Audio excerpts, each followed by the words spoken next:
지난 시간에 예고해 드린 대로 이번 시간부터는 남북한의 중학교용 역사교과서에 대해서 구체적인 말씀을 좀 드리려고 합니다. 북한에서는 조선 역사라고 하고 남한에서는 그냥 중학교 역사 이렇게 써놨습니다. 그러면 먼저 차례를 보겠는데요.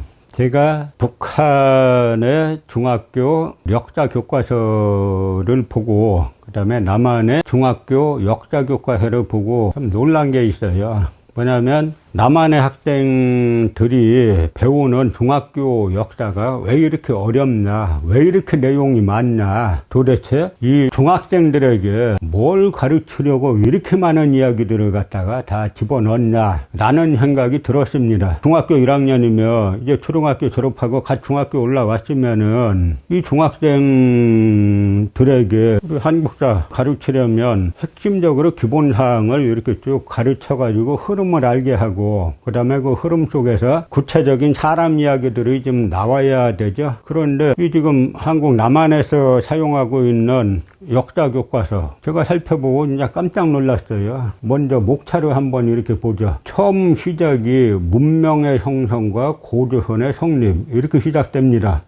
큰 단원이죠. 그 다음에 실제 들어가면 역사의 의미와 선사시대. 그러면 사실 지금 대한민국 국민들에게 선사시대가 뭐죠? 라고 물어보면 대답하기 쉽지 않아요. 그 다음에 역사의 의미, 역사란 무엇이며 왜 배울까? 중학생들에게 역사란 무엇인가? 역사학자들이나 해야 할 거대한 담론을 제시하는 걸로 시작해요. 그러니까 일단 보기 싫어지는 겁니다. 그 다음에 인류가 세상의 처음 모습을 나타내다. 그 다음에는 신석기 시대 인류가 농경과 가축사육을 시작하다. 이렇게 한 다음에 두 번째가 세계 여러 지역의 문명의 형성과 발전. 이렇게 해가지고 소아시아에서 문명이 일어나다. 이집트에서 문명이 일어나다. 그다음에 인도와 중국에서 문명이 일어나다. 이렇게 한 다음에 그 다음에야 3단원에 와가지고 고조선의 성장과 여러 나라의 발전 이렇게 들어갑니다. 세부 항목으로는 청동기와 철기 문화가 발전하다. 그 다음에야 우리나라 최초의 국가 고조선이 세워지다. 그 다음에 세 번째가 철기 문화를 바탕으로 여러 나라가 성장하다. 이렇게 나오고요. 그 다음에는 삼국의 성립과 발전 이렇게 이어져요. 그러면 고조선 다음에 바로 삼국입니까? 아니죠. 열국시대라고 부르는 여러 나라들이 있었죠. 고구려, 백제, 신라 외에도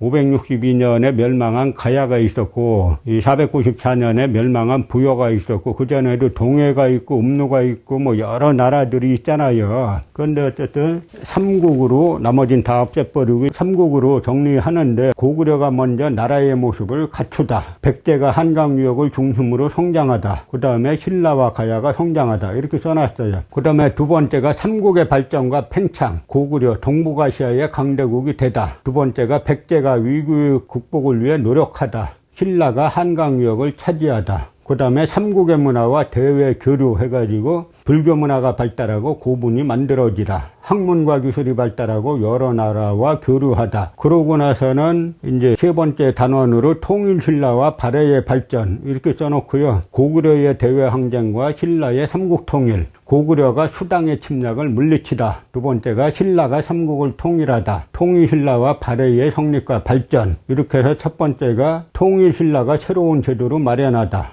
통일신라의 문화가 발전하다. 발해가 건국되어 융성하다. 그 다음에 네 번째가 활발한 대외교류를 펼치다. 이렇게 되어 있고요. 그 다음에 세 번째 항목으로 신라사회의 동요와 후삼국의 성립. 신라사회가 흔들리다. 후삼국이 세워지다. 아주 세세한 항목으로 쭉 이어지고 있습니다. 너무 이거 읽으면 여러분들 다 주무실 것 같아가지고 제가 이건 그냥 복사해갖고 했는데요. 그 다음에 통일신라와 발해의 발전, 고려의 성립과 변천, 조선의 성립과 발전, 조선사회의 변동, 그 다음에 또 통일제국에 등장해가지고 조선 후기의 문화변동까지 한 다음에 갑자기 진한의 중국 통일과 중국 고전 문화의 성성, 또 여길 또 갑자기 느닷없이 조선 후기까지 공부한 다음에 갑자기 한 2000년 뛰어넘어가지고 중국 고대사를 또 공부하게 돼 있어요. 여기서 끝난 게 아니라 마우리아 왕조와 쿠산 왕조의 변화와 불교, 페르시아의 발전과 조로아스터교의 성립, 고대 그리스 로마 제국의 발전과 그리스도교의 성립. 이건 도대체 보면은 사학과 대학원생도 허덕을 내용들을 갖다가 중학교 1에 다 집어넣은 겁니다. 이걸로 끝이 아니에요. 그 다음에 8번째 챕터로 지역체계의 형성과 발전 해놓고 나서는 수당의 중국 통일과 동아시아 문화권의 형성, 인도, 동남아시아의 정치 변화와 이슬람교의 유입, 이슬람교의 성립과 이슬람 제국의 발전, 서유럽 세계의 형성과 비잔티움 제국, 이러고 그 다음에 9번째로 전통사회의 발전과 변모, 이래서 송원 명청대의 정치적 변화와 동서교류, 2번째가 무사정권의 출현과 동아시아 국제질서의 변화. 여기에 무사가 일본을 지배하다 에도 막부가 세워지다 라고 해가지고 마치 일본의 무사정권이 들어선 것이 동아시아 국제질서의 변화를 가져온 것처럼 하여간 일본 높이는 거는 뼛속에 사무쳐 있어요. 그 다음에가 이슬람 세계의 확대와 발전. 4번째가 신항로의 개척과 유럽의 절대왕정. 이래서 본문만 278쪽인데요. 판형도 크고 글자도 작아가지고 이거 대학원생들이 1년에 못 끝내요. 1년이 아니라 대학원생들이 이거 다 익히려면은 3, 4년 걸려야 할 내용을 중학교 역사 1에 다 쑤셔 넣은 겁니다. 분량이 엄청나요. 일단 목차 보는 저같이 평생 역사 연구한 제가 봐도 이 목차가 숨막혀요. 사학과 대학원생들도 허덕일 분량을 중학생들에게 하라고 배워야 된다고 강요하는 겁니다. 같은 나이에 북한 학생들이 배우는 조선 역사 초급중학교 1 교육도서 출판사 2013년 거를 보면은요, 제1장에서 어떻게 하냐면 우리 땅에서 산 첫사람들, 그래서 검은모루 유적을 남긴 사람들, 2번째가 시족 생활과 원시사회의 붕괴, 이렇게 됩니다. 그리고 2장에서 우리 민족의 첫나라 고조선, 그래서 고조선을 세운 단군, 2번째가 산채로 무덤에 묻힌 노예들, 3번째가 왕검성 싸움과 성기장군, 4번째가 고조선 사람들이 남긴 문화유산들, 이렇게 되어 있죠. 그리고 3장이 천년왕국 고구려, 이런 챕터로 고구려를 세운 동명왕, 고구려의 강성, 명림답부의 지략, 그 옆에 쓴 거는 페이지 뜻하는 거예요. 고구려의 애국용사 미루와 류유, 살수싸움과 을지문덕, 그 다음에가 당나라 침략군을 공포에 떨게 한 연개소문, 7번째가 안시성 싸움과 양만천, 8번째가 고구려의 문화유산, 9번째가 일본 땅에 보급된 고구려의 문화, 그 다음에 조선 역사 주요 연대표. 이걸로 북한의 초급중학교 1은 끝나요. 100쪽 정도밖에 안 됩니다. 그리고 책 판형도 작기 때문에 한국의 남한의 학생들이 배우는 책에 비해서는 만 4분의 1, 5분의 1도 안 되는 분량이죠. 그런데 내용 자체도 이게 제목만 이렇게 봐도 이건 전부 다 흐름이 이해가 가잖아요. 물론 이제 북한 지금 이 역사 교과서를 보니까 단점이 너무 이제 고구려를 강조하고 신라와 이제 백제를 갖다가 아주 간략하게 언급한 그런 지나친 고구려 중심주의 역사관은 고쳐야 될 부분이죠. 그러나 한번 쭉 읽어보면 아주 쉽게 와닿는 그런 내용들로 서술을 하고 있습니다. 지금 보시는 것처럼 조금 아까 우리가 읽은 것처럼 제1장 우리 땅에서 산 첫사람들이 누구냐, 그 다음에 우리 민족의 첫나라는 고조선이다, 3번째 천년왕국 고구려, 여기까지 배우면 북한에서는 초급중학교 1학년 과정이 끝나는 겁니다. 그러니까 한번 읽어보면서 생각할 수 있게 돼 있어요. 그럼 내용을 구체적으로 한번 살펴보겠습니다. 그럼 우리나라 중학교 역사 교과서 1은 첫 번째가 이제 역사의 의미와 선사시대, 이렇게 시작하죠. 그러면서 학습 목표를 딱 제시해요. 그러니까 뭐냐면 학습 목표, 역사의 2가지 의미를 알고 역사를 공부하는 목적을 이해할 수 있다. 결국 뭡니까? 이거 외우라고 하는 이야기죠. 이거 시험에 나온다 하는 이야기입니다. 역사란 무엇이며 왜 배울까? 생각 열기 해가지고 우리 주변에는 건축과 조각, 역사서 등 우리 선조가 남긴 수많은 유물 유적과 기록이 있다. 이를 역사 탐구의 재료라는 의미로 사료라고 한다. 역사 탐구에서 사료의 역할은 무엇이며 우리가 역사를 배워야 하는 이유는 무엇일까? 어려운 내용들 많이 나오죠. 중학생이 처음 역사를 접할 때 역사의 의미에 대해서까지 중학생들이 생각해야 되느냐, 그 다음에 사료가 뭔지부터 해야 되느냐, 이거는 사학과 학생들이 배우면 되는 거예요. 대학교 가가지고. 역사는 사실과 기록의 두 가지 의미를 가지고 있다. 이 방송 보는 분들 이해가 쉽게 가세요? 대부분 성인들이 많으실 텐데 역사는 사실과 기록의 두 가지 의미를 가지고 있다. 아주 복잡한 내용이죠. 읽어보면 역사는 과거에 살았던 사람들의 삶과 발자취를 다루는 학문이다. 역사라는 말은 여러 가지 의미로 사용되지만 특히 사실로서의 역사와 기록으로서의 역사 외 두 가지 의미를 담고 있다. 사실로서의 역사는 과거에 일어났던 일 그 자체를 의미한다. 하지만 우리는 과거에 일어났던 일을 직접 눈으로 보거나 과거의 인물들과 만나 대화를 나눌 수 없다. 그렇기 때문에 예전 사람들이 남긴 기록이나 유물, 유적을 통해서 과거의 사실을 간접적으로 알 수 있을 뿐이다. 이렇게 과거 사람들이 남긴 기록을 사료라고 한다. 사료에는 과거 사람들이 남긴 기록뿐만 아니라 생활하면서 남긴 도구, 유물이나 흔적, 유적도 포함된다. 역사가는 이러한 자료를 해석하고 재구성하여 역사를 서술한다. 이거는 역사학을 전공하는 사람들한테 필요한 얘기지. 이 중학생이 교양 정도로 역사, 특히 한국사를 공부하는데 이런 사전 복잡한 내용들이 왜 들어가냐 하는 이야기입니다. 이건 쓰는 사람들, 이 편수 지침을 만든 사람들이 자기 만족을 위해서 어린 학생들에게 아주 괴로운 과정을 강요하는 거예요. 그 다음에 기록으로서의 역사는 이렇듯 과거를 탐구하여 기록한 것을 말하는 것으로 기록한 사람의 관점에 따라 다르게 해석될 수 있다. 이거 어렵죠? 우리는 왜 역사를 배워야 할까? 우리는 과거의 경험을 바탕으로 현재의 모습을 알 수 있다. 그리고 이를 통하여 좋은 점은 더욱 발전시키고 부족한 점은 바람직하게 고쳐나간다. 이렇듯 역사는 우리 앞에 놓인 문제를 정확하게 파악하고 해결하게 하며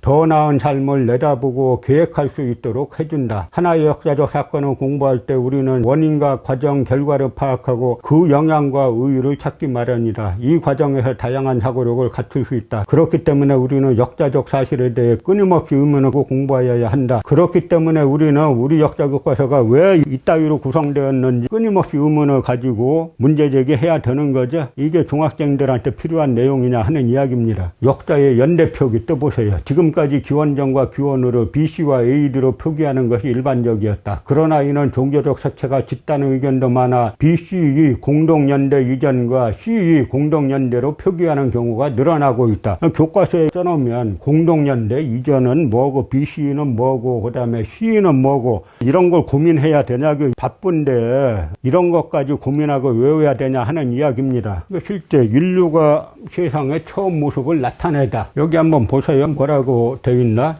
전 이거 보고 참 이걸로 공부하는 우리 중학생들이 참 불쌍하게 생각됩니다. 그리고 우리 기성세대가 얼마나 많은 부당한 짐을 갖다가 어린 학생들에게 지우고 있는지 반성하게 되죠. 생각열기 해가지고 침팬지와 같은 유인원은 사람처럼 나무 막대기를 사용하고 두 발로 서서 걷는다. 사람이 사용하는 도구와 유인원이 사용하는 나무 막대기는 어떤 차이가 있을까? 또 유인원이 걷는 것과 사람이 걷는 것의 차이는 무엇일까? 중학생들이 이런 거 다 알아야 돼요. 인류가 진화하며 세계각지로 퍼져나가다. 보세요 한번. 약 390만 년 전 아프리카에 오스트랄로피테쿠스 아파렌시스가 나타났다. 교과서 나오니까 외워야 돼요. 예를 들어서 요거 가로쳐놓고 뭐냐라고 하든지 요거 가로쳐놓고 뭐냐라고 오스트랄로피테쿠스 아파렌시스까지 외워야 되죠. 이들은 동물과 달리 두 발로 서서 걸었으며 손으로 간단한 도구를 만들어 사용하였다. 약 180만 년 전에 나타난 호모 에렉투스는 불을 사용하였으며 아프리카를 벗어나 다른 지역으로 이동하였다. 약 40만 전에 나타난 호모 네안데르탈렌시스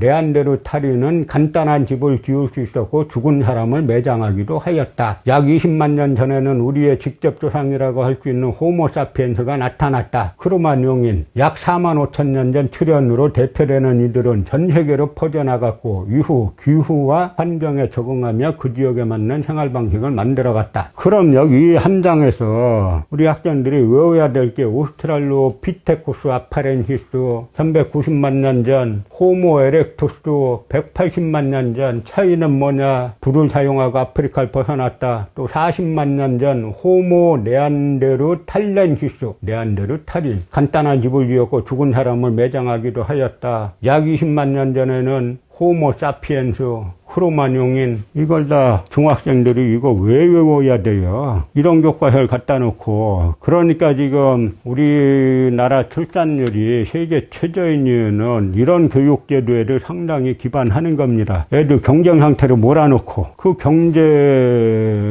이기냐 지냐가 이따위 거를 다 외우지 않냐 이런 거에서 판명나지 않습니까? 그러면 북한의 조선 역사 제1장 우리 땅에서 산 첫사람들 하고 두 가지로 나누어져요. 검은모루 유적을 남긴 사람들, 시족생활과 원시사회 붕괴 이렇게 되어 있죠. 그래서 검은모루 유적을 남긴 사람들에는 사람의 발생을 보여주는 검은모루 유적 이렇게 나옵니다. 검은모루 유적은 우리 땅에서 처음으로 생겨난 사람들이 남긴 동굴 유적입니다. 옛날 사람들이 남긴 집자리나 무덤, 동굴과 같은 흔적을 유적이라고 하며 그들이 남긴 물건들을 유물이라고 합니다. 이해가 가시죠? 무덤, 동굴과 같은 흔적, 집자리 이걸 유적이라고 하고 그들이 남긴 물건들을 유물이라고 합니다. 근데 우리는 뭐라고 써놨어요? 이렇게 과거 사람들이 남긴 기록을 사료라고 한다. 사료에는 과거 사람들이 남긴 기록뿐만 아니라 생활하면서 남긴 도구, 가로하고 유물이라고 써놓고 도구나 흔적, 유적도 포함된다. 역사가는 이러한 사료를 해석하고 재구성하여 역사를 서술한다. 학생 입장에서 쓰는 게 아니라 역사학자 입장에서 계속 쓰고 있는 거죠. 남한의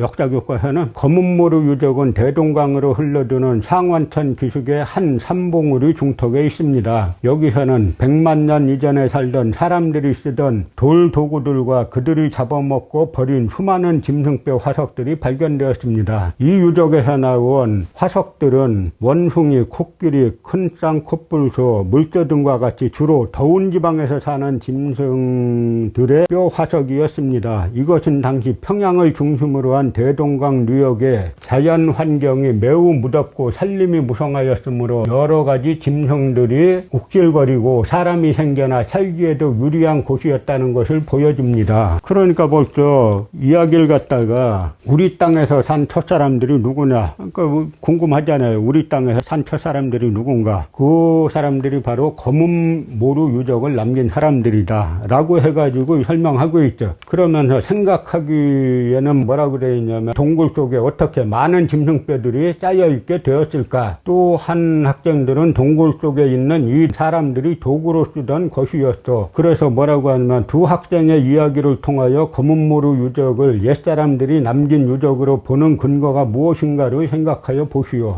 동굴 속에서 검은모루 유적이 있는데 이거를 옛사람들이 그냥 자연이 그냥 저절로 자연의 변화 때문에 생긴 게 아니라 옛사람들이 남긴 유적으로 보는 근거가 무엇인가. 그 근거가 뭐냐면 이 동굴 속에 어떻게 많은 짐승들의 뼈가 쌓여있게 되었느냐.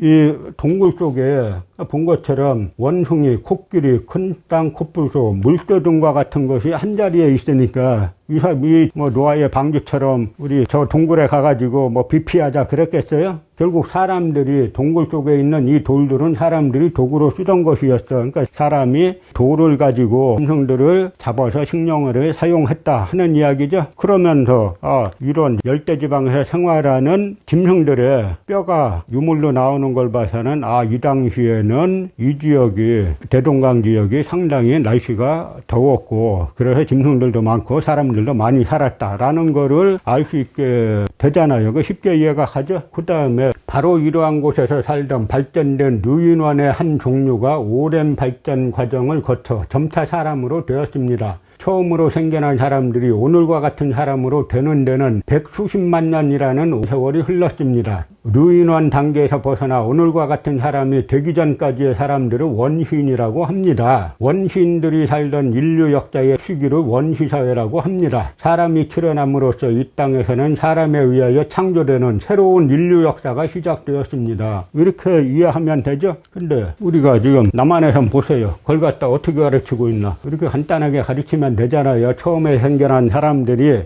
오늘과 같은 사람으로 되는 데는 백수십만 년이라는 오랜 세월이 흘렀습니다. 그래서 오늘과 같은 사람이 되기 전 단계의 사람들을 원시인이라고 한다. 그래서 원시인들이 살던 인류 역사의 시기를 원시사회라고 한다. 그 다음에 사람이 출현함으로써 이 땅에서는 사람에 의해 창조되는 새로운 인류 역사가 시작되었다. 짤막한 글 속에서 우리가 이렇게 돼가지고 이 인류 역사가 이제 원시사회를 거쳐가지고 인류 역사가 시작되었구나 라고 하는 거를 쉽게 간단하게 알 수 있지 않습니까? 그러니까 여기서는 중학교 1학년 정도가 처음에 역사를 알기 위해서 필수적인 요소만 이렇게 적어놨죠. 우린 어떻게 가르쳐요? 뭐 역사의 의미가 어쩌고 사료가 어쩌고 뭐가 관점이 어쩌고 뭐가 어쩌고 뭐 호모 뭐 에레가 어쩌고 하는 아주 무수히 많은 명사를 나열해가지고 학생들을 아주 괴롭게 만드는 거죠. 그러니까 우리가 앞으로 남북한의 통일을 지향하는 마당에 제가 북한 역사서는 너무 고구려만 강조하는 그런 단점이 있다 그랬죠. 남한 역사서는 너무 잡다한 이야기들을 집어넣어가지고 역사하면은 학생들로부터 아주 괴롭게 만들고 알 수가 없으니까 경쟁사회에서 살아남으려면 어떻게 해야 돼요? 학원에 가가지고 또 배워야 되는 거죠. 학교에서도 괴롭고 학원에서는 또 시험에 나오는 거 가르치니까 당연히 시험에 나오니까 뭘 가르치겠어요? 오스트랄로피테쿠스 아파렌시스 외워야 돼. 호모 에렉투스 외워야 돼. 호모 네안데르탈렌시스 외워야 돼. 그러니까 일단 괴롭게 시작을 하지 않습니까? 그러니까 우리가 북한 역사서의 장점과 그 다음에 단점을 너무 고구려만 중시하는 그런 단점은 백제, 신라, 가야 그 다음에 여러 열국들도 같이 포함해서 대략적으로도 서술하는 걸로 바꾸어서 나중에 남북한이 동시에 사용할 수 있는 그런 통일된 역사교과서를 만들어야 할 때죠. 최소한 지금부터 준비라도 해야 할 때라고 생각합니다.